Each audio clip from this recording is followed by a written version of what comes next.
Dude, I think they're starting to catch on that this is kind of like that TV show. Yeah, I know DMs do this all the time. No, I'm never going to admit it. I'm taking this one to my grave. G'day fellas, nice to see yous again. Did I ever thank you for subscribing and commenting? Because, hella thank you boys. Now, last episode, check out part 1 and 2 if you haven't. We got our butts kicked, and decided to run home with our tails between our legs. We went straight to the medical wing of Sphinthus. Both Miriam and Julian were fine for the most part. The nurse, who was a close friend of the principal, sat down with Julian and offered him some encouragement, and told him not to get discouraged. He eventually had it, and both he and Miriam passed out on the couch. It was Gail's turn to have her dream this time, and as it turns out, our green-haired friend here was a part of a whole different organisation called, as his class is, Channels. They were more or less this world's version of the Time Police, and for all the fans out there, he is a lot like this story's traveller. He was taken to a room that looked like it belonged to a castle, where there was this girl in a Channels uniform completely chained up, suspended in the room. She was unable to see him, and he was unable to help. As he tried, the door opened and the Mothman entered the room and addressed him, requesting for him to do what channelers do and open a permanent door into the world, as the channeler he has wasn't cooperating. Gail agreed, seeing it useless to argue the point. Any questions Gail had were just shrugged off as he left the room, leaving Gail alone for hours as he tried to comfort the unknown channeler before he woke up. Life quickly calmed down the following days. We all started going back to classes, going through some more physical training, star signs, musical sessions, fighting trolls. We stole a pool, and Julian started to use Mage Hand a lot to replace his missing limb, using a way to hone his arcane skills rather than having Elysia make him some rad automail. On the weekend, on our trip to the Gold Ward, we found Gar and Varian, this pink-haired kid and a Gary Oak of a half-orc, who started off as our rivals, but after everything that had happened, we managed to become somewhat of friends by this point. They were sitting at a table with a magical crystal they stole from the divinity classroom. Super excited to mess with it, Julian sat with them, a choice he would come to regret pretty soon as he was flooded with visions of events that would come to haunt him. Visions of the Mothman, of blood and chaos, the sun rush of visions, bringing up all the unpleasant memories of what happened the week earlier, and his anxiety of being tied up in all this caused a panic attack. He quickly stumbled into an alleyway, clutching his torso as the phantom pain started to overwhelm him. Easy to say Julian wasn't having such a great time. He shared his strange visions with the boys. It's been a while since the game happened, but I'm pretty sure from what I remember, there was a light in the forest, and a figure in it. There was a bloodied hand, and definitely more moths. We headed back soon after, and as Yod was in the forest with Elysia, converting some boots and some brooms into some red jetpack boots, while in the sky he spotted a light in the forest, kinda nearby our cabins.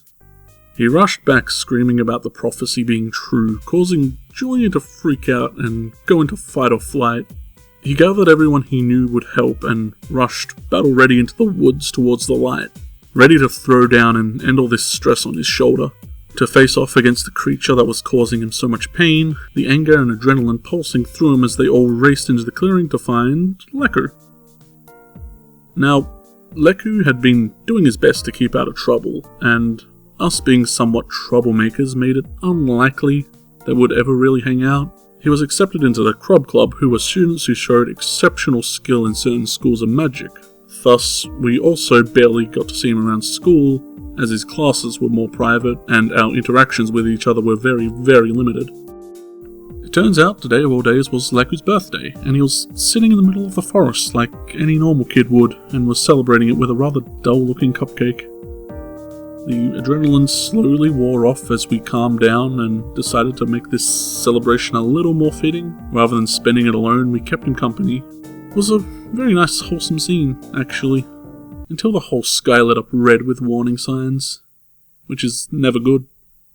We rushed back to the cabins, losing Dante for a few hours and Elliot's shoe in the process, as the cabin went into complete lockdown. We were told that it was going to remain till morning. At first there was panic, but eventually people got tired and went to bed.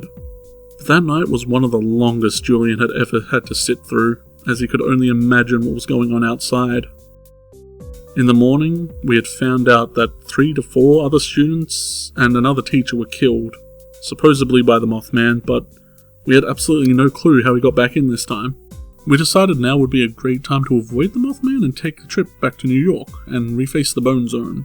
And I was away for this one session, but from what I hear, we met, like Elliot said, some kids trying to learn magic outside of the school. They had set up their own small clubhouse protected by skeletons. Pretty odd, but they gave us some cool loot and we dipped. I was also late to the next session because I'm a sleepy dude and ask anyone. But there was a small time skip, one of few in this game that took place over around 4 months. But it was Christmas. We all got gifts from our families. Julian got a guitar, which was his most used weapon. Leku got a ring that was OP and I really wanted it because it was cool. Elysia and Dante got guns, of course. We were having a school dance that night, a distraction that was probably well needed, so of course Julian nervously fumbled through asking Miriam to the dance. And it was actually a fairly nice moment. Miriam and Julian sat at the piano playing Heart and Soul, Dante sang Beyond the Sea, Yodel tried making friends with some blights. But the next morning, Julian was reminded again that time was ticking, and since it was winter the Mothman would be at his strongest and we would need to prepare ourselves to tie any loose ends. We needed some big answers by this point. We searched the school for any more secrets, roaming through the forbidden section trying to find if the school had any artifacts we could use. Leku actually came to us and told us that the dead principal might have more powerful things in his office. So we started to hunt it down, finding it behind another bookcase in the library. We walked in and found a strange, pristine corpse of the headmaster on the table, and many books and items that radiated arcane energy, and a ginger cat with a small wizard's hat. Julian didn't really connect the dots, but the cat sat up and seemed just as surprised at our entrance as it greeted us. As it turns out, the headmaster isn't dead, and is actually an awoken cat. The human body is just a flesh golem he uses. We barraged him with questions and he told us that the Mothman was a creature from the Feywild, an archfey that consumed his king for great power, and he hungered for more. The Blossom Lady was also an archfey, but as the Mothman was for winter, she was the counterpart for summer.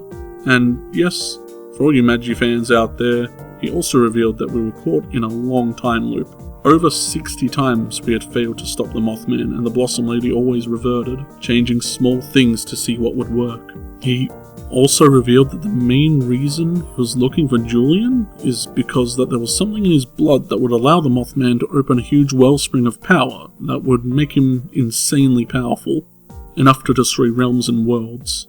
This kind of broke something inside Julian, as he felt betrayed, used, and simply a tool. Or am I the full Arcana? So this was it. We decided we'd finish off any last things we had to do before finding Gail and leaving to the Feywild, most of which was helping Miriam with her brother. She said she didn't want to leave without first trying to help him. It was the only reason she was here, and she had been working on it for 4 months. We gathered in the middle of the school ground and started to try and conjure him, but as he showed up, something was clearly off. He didn't recognize her or react to her pleas. Things got violent fast, and as we tried to protect her, Julian noticed that she too was starting to lose herself to the arcane. Through dread and tears, Julian re-sealed her brother, hugging Miriam tight as he did. She could barely react as she quickly passed out from exhaustion. Rather somberly, Julian carried her back to the dorms, unable to come to terms with betraying Miriam after all she had worked for, leaving a note apologizing for everything that had happened to her because of him, and he left to try and open this portal. Alright, so next part should be the last, maybe. But thanks for watching, fellas. The gang and I have gotten around to making a Discord, so if you want to join and catch me and the other members of Spellbound to chat or post some memes, feel free to. You'll also be updated if we ever go live or potential progress reports on the next episodes, and again, huge thanks to the musician and their music. Check out their site to see what they're up to, and that's about it, fellas. I'll see you in the next part.